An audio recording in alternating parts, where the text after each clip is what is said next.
నేను ఏమంటలేను. చంద్రయ్య తోటి సర్పంచ్గా చంద్రయ్య తోటి మాట్లాడుతున్నా. చంద్రయ్య తోటి మాట్లాడంగా పోలీసు పట్టి బలవంతంగా పట్టి నూక్కొని వస్తున్నాడు. నూక్కొని వచ్చిండు ఆడిది పోలీసు, ఆడిది ఆడు పోలీసు మొత్తం దిగ్గా చేసిరు నన్ను. నా కారణం ఏంది? భూమి నాది, భూమి నాది, నేను కొన్న భూమి నేను పట్ట చేసిన మా బాప్ మీద.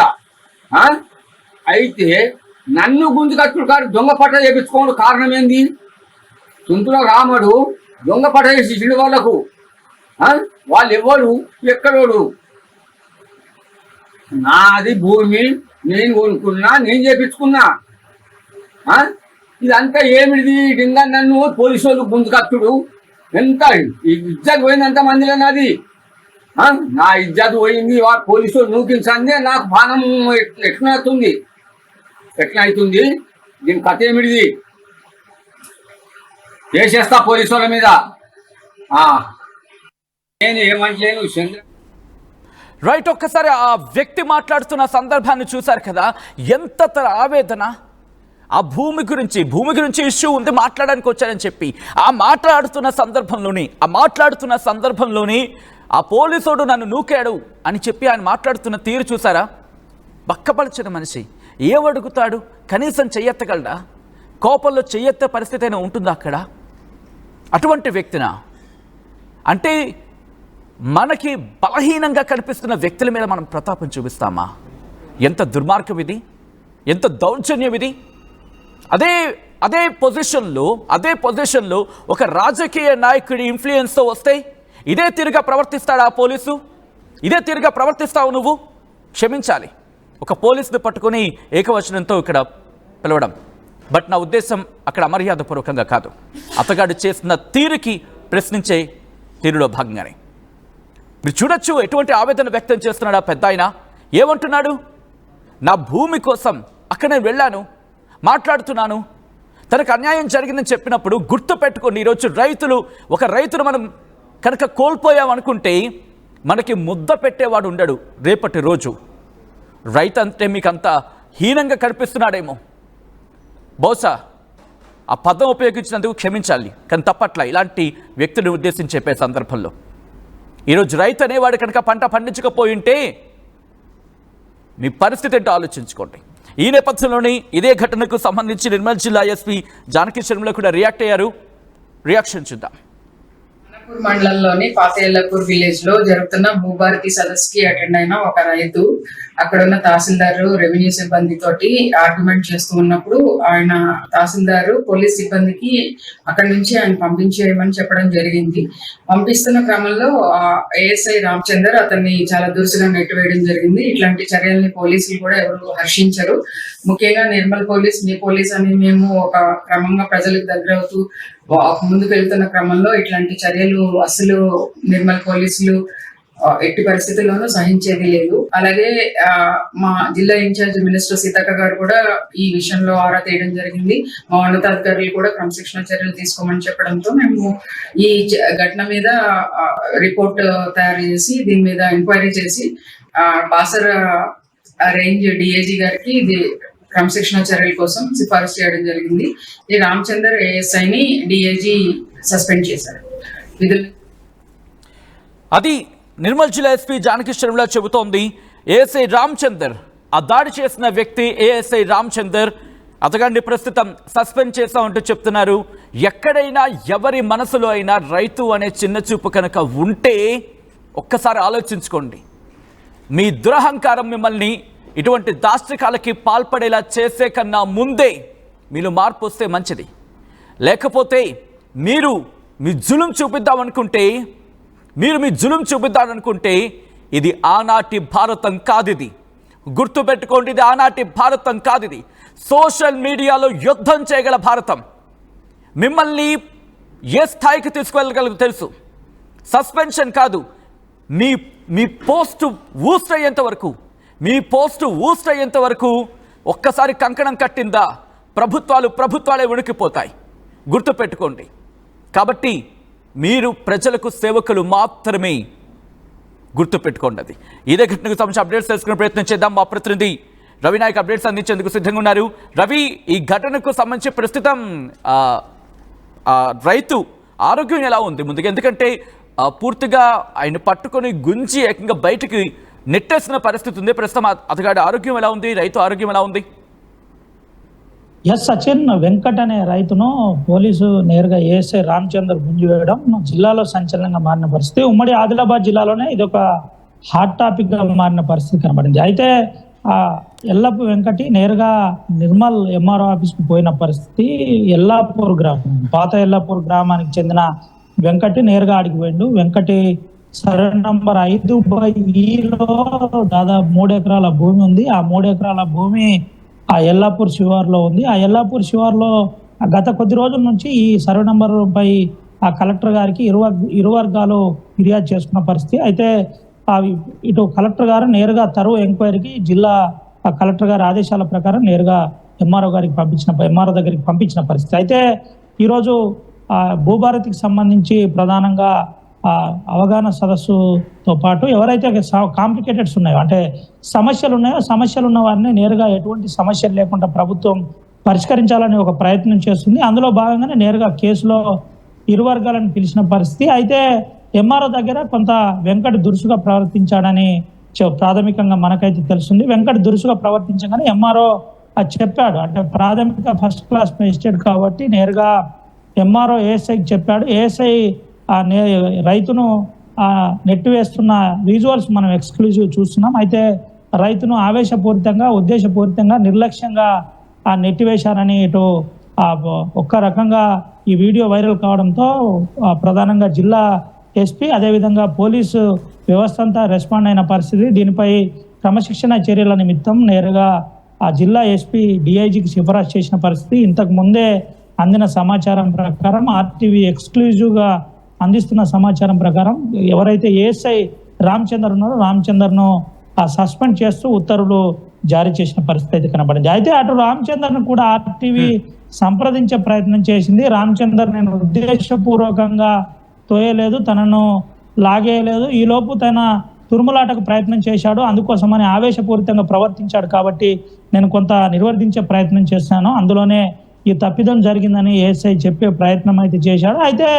ఈ అంశం కాస్త సంచలనంగా మారింది. జిల్లా ఇన్ఛార్జ్ మంత్రి సీతక్క కూడా స్పందిస్తూ ఆ వాస్తవికాలేంటి, నిజాలేంటి అని దర్యాప్తు చేయాలి. దర్యాప్తులో ఎంఆర్ఓ దీంట్లో భాగస్వామ్యం ఎంత, ఎంఆర్ఓ నిజంగానే ఉంటే ఒక ఎంఆర్ఓ కూడా జిల్లా కలెక్టర్ దీనిపై సీరియస్ తీసుకోవాలని చెబుతున్న పరిస్థితి. గతంలో కొంతమంది ఎంఆర్ఓలు ఈ విధంగా అంటే నిర్లక్ష్యానికి పాల్పడడం వల్లనే భూ సమస్యలు రోజు రోజు పెరిగిపోతున్న పరిస్థితి కనబడుతుంది. ఎంఆర్ఓల నిర్లక్ష్యం దీంట్లో కనబడుతుంది. ఎంఆర్ఓ ఇరు వర్గాలను పిలిచినప్పుడు ఎందుకు న్యాయం చేయలేకపోయినారు, అంటే సముచితంగా ఇరు వర్గాలకు ఎందుకు సమాధానం చెప్పలేకపోయాడు అనే కోణంలో కూడా జిల్లా కలెక్టర్ దీనిపై స్పందించాలని సీరియస్గా జిల్లా ఇన్ఛార్జ్ మంత్రి సీతక్క చెప్పినట్టు కనబడుతుంది. ఎక్కడ కూడా నిర్లక్ష్యం కావద్దు, జిల్లాలో ఇటువంటి పరిస్థితులు పునరావృతం కావద్దని చెప్పిన పరిస్థితి కనబడింది. ఈలోపు జిల్లా ఇన్ఛార్జ్ మంత్రి నేరుగా కలెక్టర్ కూడా ఫోన్ చేస్తూ ఇటు జిల్లా ఎస్పీకి కూడా ఫోన్ చేసి వాస్తవికాలు తెలుసుకున్న పరిస్థితి కనబడింది. అయితే ప్రాథమికంగానైతే సస్పెండ్ చేసినట్టు, రామచంద్రను సస్పెండ్ చేసినట్టు ఉత్తర్వులు అయితే వెలువడ్డ పరిస్థితి. రైతు అంటే కేవలం ఈ ఒక్క వ్యక్తితోనే అలా ప్రవర్తించాడా, లేకపోతే మిగిలిన వాళ్ళ పట్ల కూడా అటువంటి తీరే ఉండిందా? దీనికి సంబంధించి మరి ముఖ్యంగా జానకి చంద్ర మాట్లాడుతూ ప్రస్తుతం రిపోర్ట్ తయారు చేయడం జరుగుతుంది, రిపోర్ట్ని కంప్లీట్ ఇన్ఫర్మేషన్ తెలుసుకునే ప్రయత్నం చేస్తున్నామని చెప్పుకొచ్చారు. సో అక్కడ వాళ్ళు ఏమంటున్నారు, కేవలం వెంకట్తో మాత్రమే ఇటువంటి తీరుగా ప్రవర్తించారా, లేకపోతే మిగిలిన వారితో కూడా ఇటువంటి తీరే ఉండిందంట అక్కడ? సచిన్, ప్రధానంగా సమస్యల అంశంలో భూభారతి సమస్యల పరిష్కారం కావాలి, రైతులను పిలిచి అవగాహన కల్పిస్తూ వెంటనే ఇరు పక్షాల మధ్య ఏదైనా ఉంటే వెంటనే ఆ సమస్యలే విధంగా, సమస్య లేకుండా పరిష్కరించే విధంగా చూడాలని ఇప్పటికే చెప్పిన పరిస్థితి. అయితే ఈ కోణంలోనే కలెక్టర్ ఆదేశాల మేరకే నేరుగా ఇరు వర్గాలను పిలిచి వారి స్టేట్మెంట్ రికార్డు చేసే ప్రయత్నం చేశారు. ఇటు రైతు చెబుతున్న విధానం ప్రకారం తప్పుడు పట్ట, నా భూమిని వేరే వాళ్ళు తప్పుగా పట్ట చేశారు, అది ఎట్లా చేస్తారో అట్లా చేయడం ఎంతవరకు కరెక్ట్ అని నేరుగా ఎంఆర్ఓపై తను ఒక్కసారిగా హార్ష్గా బిహేవ్ చేసినట్టు, అంటే గట్టిగా అడిగినట్టు తెలిసింది. గట్టిగా అడగడంతో అక్కడే ఉన్న ఎంఆర్ఓ నేరుగా, MRO first class magistrate, municipal magistrate కాబట్టి నేరుగా అక్కడి నుంచి తన ఆదేశాల మేరకే నేను ఆ ఎంఆర్ఓ చెప్పిన దాని ప్రకారమే బయటికి తీసుకొచ్చాను. ఆ లోపు వెంకట్ అక్కడ కొంత దురుసుగా ప్రవర్తించాడు.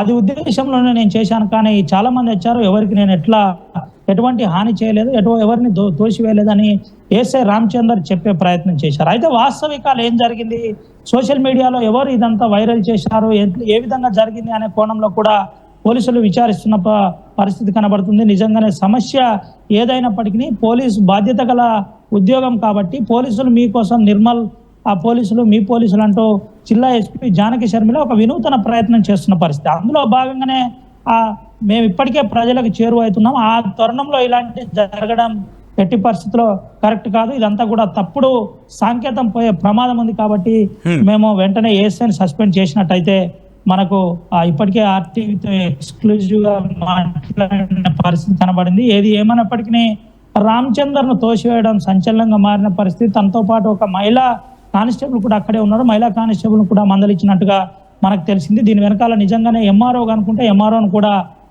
మెమో ఇవ్వడమా లేదంటే ఎంక్వైరీ చేసి సస్పెండ్ చేయడం అనేది సీరియస్ గా తీసుకోవాలని జిల్లా ఇన్ఛార్జ్ మంత్రి సీతక్క కూడా చెప్పిన పరిస్థితి అయితే కనబడింది. అయితే దీని భూభారతికి సంబంధించిన అంశంలో అందరూ జాగ్రత్తగా అప్రమత్తంగా ఉండాలి. ఉమ్మడి ఆదిలాబాద్ జిల్లాలో ఉన్న ఎంఆర్ఓలందరూ కూడా జిల్లా కలెక్టర్లు 4 కూడా జాగ్రత్తగా ఉండాలని చెప్పిన పరిస్థితి కనబడుతుంది. ఇప్పటికే పలు మీటింగ్లో కూడా జిల్లా ఇన్ఛార్జ్ మంత్రి సీరియస్ గా హెచ్చరించిన పరిస్థితి కూడా కనబడింది. సమస్యలు చాలా రోజుల నుంచి పెండింగ్ ఉన్నాయి, ఆ సమస్యలు పరిష్కరించడానికి ప్రజలతో మమేకమై మాట్లాడాలని చెప్పిన పరిస్థితి అయితే జిల్లా ఇన్ఛార్జ్ మంత్రి సీతక్క తెలిపినట్టు మనకు తెలిసింది. మొత్తానికి ఈ ఓవరాల్ ఎపిసోడ్ కనుక చూసినట్టుగా అయితే ఎల్లాపూర్ పాత గ్రామానికి చెందిన వెంకటి, తండ్రి పేరు బక్కయ్య ఎవరైతే ఉన్నారో తనకు ఆ సర్వే నెంబర్ 5/E జరిగిన 3 ఎకరాల వివాదమే ఈ అంతటికి కారణమైంది. ఇది కాస్త ఏఎస్ఐ సస్పెండ్ దాకా పోయిందని చెప్పుకోవచ్చు. సచిన్ రైట్ రవి నాయక్, మొత్తంగా అయితే మాత్రం ఈ ఘటన ఒక్కసారిగా అందరినీ షాక్కి గురి చేసింది. మరి ముఖ్యంగా రైతుపై పోలీసు జులుం హర్షణీయం కాదు అంటూ ఇక్కడ అందరూ ఖండిస్తున్నారు. మీరు కమెంట్ చేసే ప్రయత్నం చేయండి. ఇటువంటి ఘటనల పట్ల సమాజం రియాక్ట్ అయితే దాని పర్యవసానాలు ఎలా ఉంటాయి అనేది ఒకసారి రుచి చూస్తే ఇప్పటికీ ఏఎస్ఐని సస్పెండ్ చేశారు. కానీ కనీసం ఒక సామాన్యుడి పట్ల దురుసుగా ప్రవర్తించాలి అనే ఆలోచన వచ్చినా ఆ పర్యవసానాలు తెలిసి వెంటనే వాళ్ళు కంట్రోల్ చేసుకునేటట్టు సమాజం ఉద్యమించాల్సిన పరిస్థితులు ఇలాంటి ఘటనలకు సంబంధించి మీరు కమెంట్ చేసే ప్రయత్నం చేయండి. నిర్మల్ జిల్లా పాత ఎల్లాపూర్లో పోలీస్ ఓవర్ యాక్షన్ కి సంబంధించిన big breaking and big development మీరు చూస్తున్నారు. వృద్ధ రైతుని మెడపట్టి బయటకు గెంటేశాడు ఏఎస్ఐ. భూభారతి చట్టంపై అవగాహన సదస్సులో ఈ ఘటన చోటు చేసుకుంది. తన సమస్యను విడబుచ్చుకునేందుకు రెవెన్యూ సదస్సుకు వచ్చాడు రైతు. ఎంఆర్ఓ ఛాంబర్ నుంచి రైతుని బయటకు లాక్కొచ్చాడు ఆ ఏఎస్ఐ. పోలీసు తీర్పు ఇప్పుడు సర్వత్రా విమర్శలు వినిపిస్తున్నాయి. ఏఎస్ఐని సస్పెండ్ చేశారు ఉన్నతాధికారులు. దానికి సంబంధించిన బ్రేకింగ్ న్యూస్ చూస్తున్నారు. ఇటువంటి బ్రేకింగ్ న్యూస్ చూసినప్పుడు నిజంగా గుడ్డ బద్దలైపోతూ ఉంటుంది నిర్మోహమాటంగా. ఎందుకంటే రైతు గురించి తెలిసిన వాళ్ళు కావచ్చు, రైతు కుటుంబాల నుంచి వచ్చిన వాళ్ళు కావచ్చు, రైతుతో ఆ మాత్రం ఎక్కడ అసోసియేషన్ ఉన్నా సరే వాళ్ళు నిజంగా చలించకపోతూ ఉంటారు. ఎందుకంటే రైతు అనేవాడు కనుక పొలంలోకి వెళ్ళి దున్నకపోతే ఆ మెతుకును పండించకపోతే ఆ పరిస్థితి ఏంటి? ఒకసారి మీ అభిప్రాయాన్ని కామెంట్ చేసే ప్రయత్నం చేయండి. అట్ ద సేమ్ టైం ఇటువంటి లేటెస్ట్ న్యూస్ ఎప్పటికప్పుడు మీకు చేరాలనుకుంటే వెంటనే మీ మొబైల్లో ఆర్టీవీ లైవ్ యాప్ అని చెప్పి ఉంటుంది, అప్డేట్ చేయండి. ఆర్టీవీ లైవ్ యాప్ని డౌన్లోడ్ చేసుకోకపోతే కనుక ఒకవేళ ఎవరైనా చేసుకున్న వాళ్ళు ఉంటే కనుక అప్డేట్ చేసుకునే ప్రయత్నించండి. ఎందుకంటే ఆర్టీవీ ఇప్పుడు కొత్తగా లేటెస్ట్ ఇన్ఫర్మేషన్స్తో పాటు మరి ముఖ్యంగా కొత్త అంశాలతో దాంతోపాటు లేటెస్ట్ ఫీచర్స్ ముందుకు వచ్చే ప్రయత్నం చేస్తోంది ఆర్టీవీ. యాప్ని అప్డేట్ చేసుకోండి. దాంతోపాటు వేగవంతమైన తాజా సమాచారాన్ని మీరు తెలుసుకునేందుకు వెంటనే యాప్ని అప్డేట్ చేసుకోండి. దీనికి సంబంధించిన లింక్ డిస్క్రిప్షన్లో ఉంది. నేను ఏమంటలేను, చంద్రయ్య తోటి సర్పంచ్గా చంద్రయ్య తోటి మాట్లాడంగా పోలీసు పట్టి బలవంతంగా పట్టి నూక్కొని వస్తున్నాడు. నూక్కొని వచ్చిండు ఆడిది పోలీసు మొత్తం దిగ్గా చేసిరు నన్ను. నా కారణం ఏంది? భూమి నాది, నేను కొన్న భూమి నేను పట్ట చేసిన మా బాప్ మీద. అయితే నన్ను గుంజుకచ్చుడు కాదు, దొంగ పట్ట చేపించుకోవడం కారణం ఏంది? తుంతులో రాముడు దొంగ పట్ట చేసి వాళ్ళకు ఆ? వాళ్ళు ఎవడు ఎక్కడోడు? నాది భూమి, నేను కొనుక్కున్నా, నేను చేపించుకున్నా. ఆ? ఇదంతా ఏమిటిది? డింగా నన్ను పోలీసు వాళ్ళు గుంజుకత్తుడు. ఎంత ఇజ్జత్ పోయింది అంత మందిలో నాది. ఆ? నా ఇజ్జత్ పోయింది. పోలీసు వాళ్ళు నూకించందే నాకు బాణం ఎట్లా అవుతుంది? దీని కథ ఏమిటిది? చేసేస్తా పోలీసు వాళ్ళ మీద.